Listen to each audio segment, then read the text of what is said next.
আমাৰ বহু লোকে এটা কথা আজিকালি নতুন ডিজাইনত খিৰিকীৰ সৈতে একেলগে একেটা ফ্ৰেমতে ভেন্টিলেটৰ ৰাখে। এইটো এটা একেবাৰে অনুপযুক্ত ব্যৱস্থা।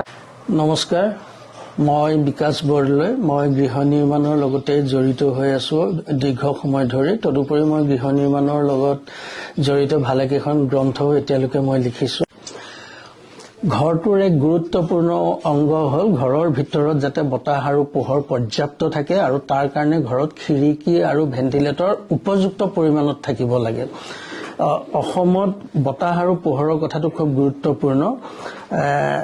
আমাৰ ইয়াত যেহেতু ৱেডাৰটো খুব মানে গৰমতো অতি গৰম হয়, গতিকে খিৰিকী বেছি লাগে। ঠাণ্ডা কালিও অত্যন্ত ঠাণ্ডা হয়, গতিকে খিৰিকী আৰু ভেন্টিলেটৰ খুব প্ৰয়োজন। আমাৰ বহু লোকে এটা কথা আজিকালি নতুন ডিজাইনত খিৰিকীৰ সৈতে একেলগে একেটা ফ্ৰেমতে ভেন্টিলেটৰ ৰাখে।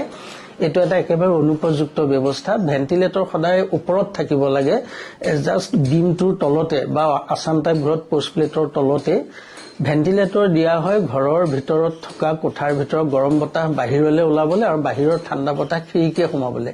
যদি ভেন্টিলেটৰখন পোষ্ট প্লেটৰ বহুত তলত দিয়ে, এই ভেন্টিলেশ্যনটো নহয় আৰু তেতিয়াই ভেন্টিলেটৰ ব্যৱস্থা লগোৱা নলগোৱা প্ৰায় একেধৰণৰ কথাই হয়। সেইকাৰণে খিৰিকী আৰু ভেন্টিলেটৰ খুব উপযুক্তভাৱে আৰু উপযুক্ত স্থানত থাকিব লাগে।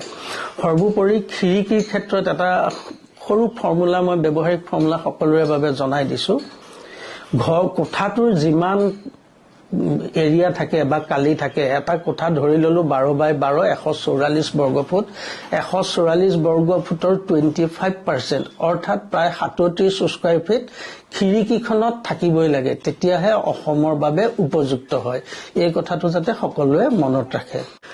ঘৰৰ পৰিকল্পনাৰ বিষয়ে আজি কিছু কথা অৱগত কৰিলো আৰু ইয়াত বিভিন্ন ধৰণে বিভিন্ন সময়ত মই আকৌ আপোনালোকৰ মাজলৈ আহি থাকিম। ঘৰৰ কনষ্ট্ৰাকশ্যনত বহুতো অসুবিধা মানুহে হয়, সাধাৰণ কথা। তেনেকুৱা কেনেধৰণৰ খুঁটি নাটিবিলাক থাকিব, চব নিখুঁতভাৱে কৰিব পাৰি তাৰ বিষয়ে ক'ম। ঘৰত বাস্তুশাস্ত্ৰ কেনেকৈ প্ৰয়োগ কৰিব লাগে তাৰ বিষয়তো জনাম। ফেংচুই আমি কেনেধৰণে ব্যৱহাৰ কৰা উচিত সেইবোৰ বিষয়তো মাজে মাজে আপোনালোকৰ মাজলৈ আহি থাকিম আৰু এই কথাখিনি আপোনালোকক অৱগত কৰি থাকিম। ধন্যবাদ।